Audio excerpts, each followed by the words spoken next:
Hello and welcome to my YouTube channel. After many of you have watched my interpreting video, one of the questions I was asked the most was, how do you take your notes? What are your note-taking techniques? Here are the methods I use in note-taking. First of all, I use writing. Writing is the traditional way of taking notes. It's the way I was taught at university to take my notes. When you take notes in writing, you need to develop some symbols for yourself in order to become faster in taking your notes. Personally, I don't use many symbols because once I go back to my notes, it can be confusing. One of the methods that I like to use instead of symbols is to shorten the word. And that depends on the industry that you interpret in.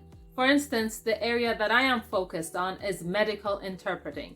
For some words like prescription, I would just write PER, and I know that that means prescription. The word confidentiality is used a lot, and I'd write CONF, and I know that's confidentiality, and so on, depending on your area of expertise. One of the disadvantages of writing with your pen and paper, in my personal opinion, is that it's not as fast as I'd like it to be.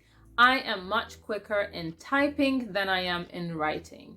So I personally like to take my notes in typing. When I type, I am very fast, and instead of summarizing what the person is saying, I can be as accurate and as literal as possible. And many of you were talking about this particular point in the video that I have posted on my interpreting. Typing is a skill that has been very handy for me as an interpreter and a translator throughout my career. So if you don't know how to touch type, I strongly encourage you to take the step of learning how to, because that is an excellent addition to your interpreting career. The third method, and it's my least favorite, and it's the method I use only when I don't have a pen and paper around me and I don't have my keyboard around me. This method is taking notes on my phone on any kind of note-taking application. It's the most challenging method because it's not as fast. Sometimes I have to ask the speaker for repetition if I have mistyped something and I'm not sure now how to read it.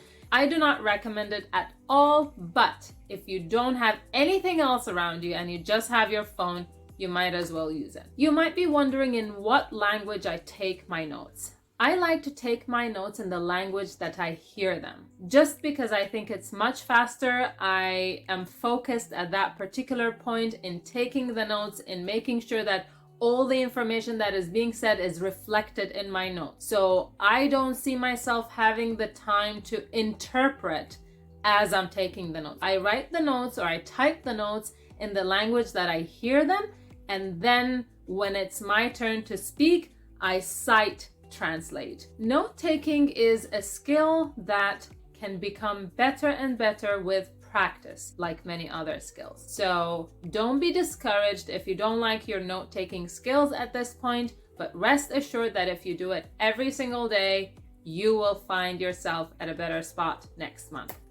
I would love to hear about your note-taking skills, what you use, and if you have any questions, please feel free to ask them in the comment section. Please don't forget to subscribe, share this video if you know other interpreters who might benefit from it, and don't forget to hit the little bell on the side so that you can be notified of the next video. Thanks a lot for watching and see you next time.